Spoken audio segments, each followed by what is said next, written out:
आप देख रहे हैं केबीडी पोस्ट न्यूज़ और मैं आपके बीच हूँ सरकार आलम। आज हम आपको बताएंगे इंडिया टीम के सबसे तेज़ जो गेंदबाज हैं मोहम्मद शमी, उनका इतिहास बताएंगे, उनके बारे में बताएंगे और वो कहाँ से हैं ये भी हम आपको बताएंगे। मोहम्मद शमी के पिता तौसीफ अली अमरोहा के सबसे तेज़ गेंदबाज हुआ करते थे। उनके यार्कर अक्सर बल्लेबाजों के डंडे बिखेर देते थे। दुनिया भर के लोग कहते थे कि जाओ और आकर क्लब में प्रोफेशनल क्रिकेट की ट्रेनिंग लो, तुमसे बड़ा क्रिकेटर पूरे उत्तर प्रदेश में दूसरा कोई नहीं होगा। पर तौसीफ अली के पास पैसे नहीं थे। सलाह तो हर कोई देता था लेकिन आर्थिक सहायता करने वाला कोई नहीं था। मोहम्मद शमी के पिता ने इसी को अपना मुकद्दर मान लिया। अम्मी अब्बू के कहने पर पारिवारिक ज़िंदगी शुरू कर दी। तौसीफ अली को 5 बेटे हुए और पाँचों के भीतर क्रिकेट शुरू में रचा बसा हुआ था। इन सब में नन्हा शमी सबसे तेज़ था। अब्बू की क्रिकेट की ट्रेनिंग में सबसे जल्दी मोहम्मद शमी नई चीज़ सीखते थे। तौसीफ अली को यकीन हो गया कि मेरा क्रिकेटर बनने का अधूरा ख्वाब मोहम्मद शमी पूरा करेगा। तौसीफ अली को एहसास था कि वह बड़े क्रिकेटर क्यों नहीं बन सके। वह बेटे के सपने को पूरा करने के लिए हर हद से गुजर जाने को तैयार थे। तौसीफ अली बेटे के लिए कोई कोर कसर बाकी नहीं छोड़ना चाहते थे। जब मोहम्मद शमी की उम्र 15 साल की थी तब तक तौसीफ अली ही बेटे को गेंदबाजी की ट्रेनिंग देते थे। उन्होंने अपने खेत में विकेट तैयार किया था जहां मोहम्मद शमी दिन रात गेंदबाजी का अभ्यास करते थे। फिर तौसीफ अली को लगा कि अब बेटे को एक बढ़िया एकेडमी की ज़रूरत है। उन्होंने ज़मीन बेचकर मुरादाबाद की एक एकेडमी में बेटे का दाखिला कराने की सोची। कोच बदरुद्दीन ने कहा कि मैं पहले इस लड़के को गेंदबाजी करते हुए देखूंगा, उसके बाद ही फैसला करूंगा। मोहम्मद शमी ने गेंदबाजी शुरू की और बदरुद्दीन के एकेडमी के दिग्गज बल्लेबाज घुटने टेकते चले गए। बदरुद्दीन ने तुरंत मोहम्मद शमी को अपना शागिर्द कबूल कर लिया। मोहम्मद शमी ने पिता का ख्वाब पूरा करने के लिए जान लगा दी। वह भी एक दिन नागा नहीं करते थे। यहाँ तक कि ईद वाले दिन भी नमाज अदा करने के बाद मोहम्मद शमी गेंदबाजी करने पहुँच जाते थे।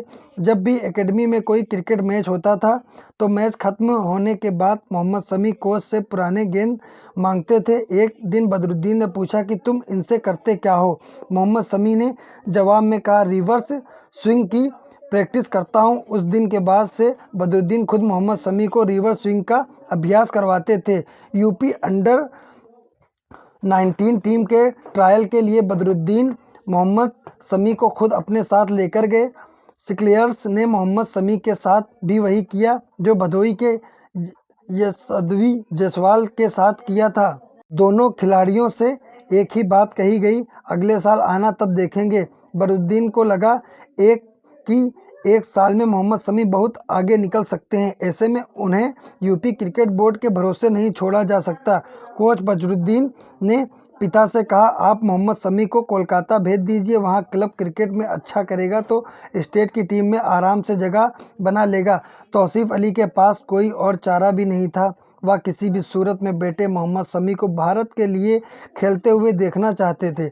मोहम्मद शमी कोलकाता पहुंच तो गए लेकिन ना ही उनके पास पेट भरने के लिए अन्न का दाना था और ना ही सर ढकने के लिए छत। मोहम्मद शमी अपने पिता पर और खर्च का दबाव नहीं डालना चाहते थे। उन्होंने ठान लिया था अब जो भी कुछ करना है अपने दम पर करना है। बंगाल क्रिकेट एसोसिएशन के असिस्टेंट सेक्रेटरी देवव्रत दास ने एक मैच में मोहम्मद शमी को गेंदबाजी करते हुए देखा।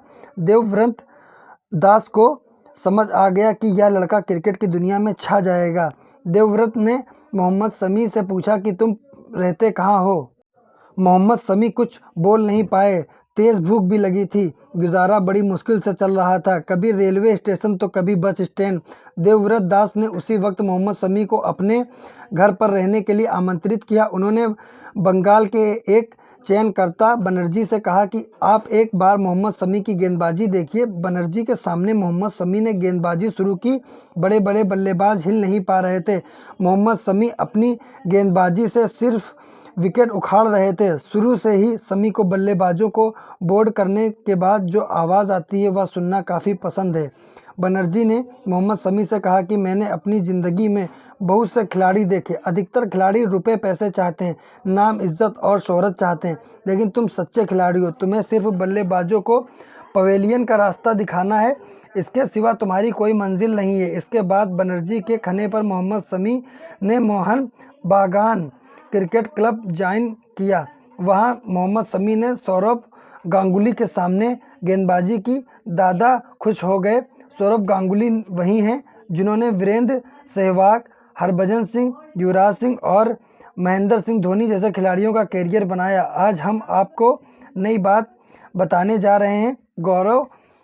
सौरव गांगुली के कहने पर मोहम्मद शमी को 2010-11 के बंगाल की रणजी टीम में शामिल किया गया था। 2 साल के भीतर 6 जनवरी 2013 को मोहम्मद शमी ने टीम इंडिया की जर्सी पहन ली। इसके बाद मोहम्मद शमी ने कभी पीछे मुड़कर नहीं देखा। 6 जून 2014 को निकाह के बाद 2015 में मोहम्मद शमी को एक प्यारी सी बेटी हुई। उनकी ज़िंदगी में सब सही चल रहा था। तभी साल 2018 में बीवी हसीन जहां ने मोहम्मद शमी पर बहुत से घिनौने आरोप लगाए।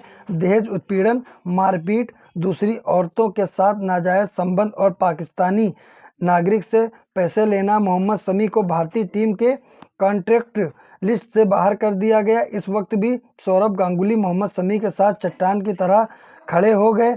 दादा ने कहा, जब तक आरोप साबित नहीं होंगे मैं बंगाल की रणजी टीम से मोहम्मद शमी को नहीं निकालूंगा। पूरी मीडिया मोहम्मद शमी के खिलाफ थी, लेकिन सौरव गांगुली मोहम्मद शमी के साथ थे।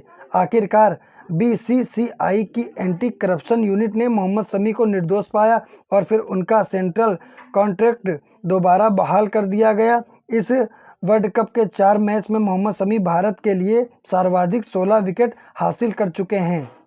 मोहम्मद शमी अपनी बेटी से मिलने के लिए तरसते हैं, लेकिन हसीन जहां की वजह से उन्हें काफ़ी मुश्किल झेलनी पड़ती है। फिर भी मोहम्मद शमी देश के लिए जान लगा रहे हैं। तौसीफ अली, बदरुद्दीन, देवव्रत दास और सौरव गांगुली के सहयोग से आज भारत का नाम रोशन कर रहे मोहम्मद शमी को हम सब सलाम करते हैं। आप सभी का केबीडी पोस्ट न्यूज़ देखने के लिए बहुत बहुत धन्यवाद। आप लोग चैनल को सब्सक्राइब व शेयर करना बिल्कुल भी ना भूलें, क्योंकि हर छोटी खबर या बड़ी खबर आप तक सबसे पहले केबीडी पोस्ट देता है।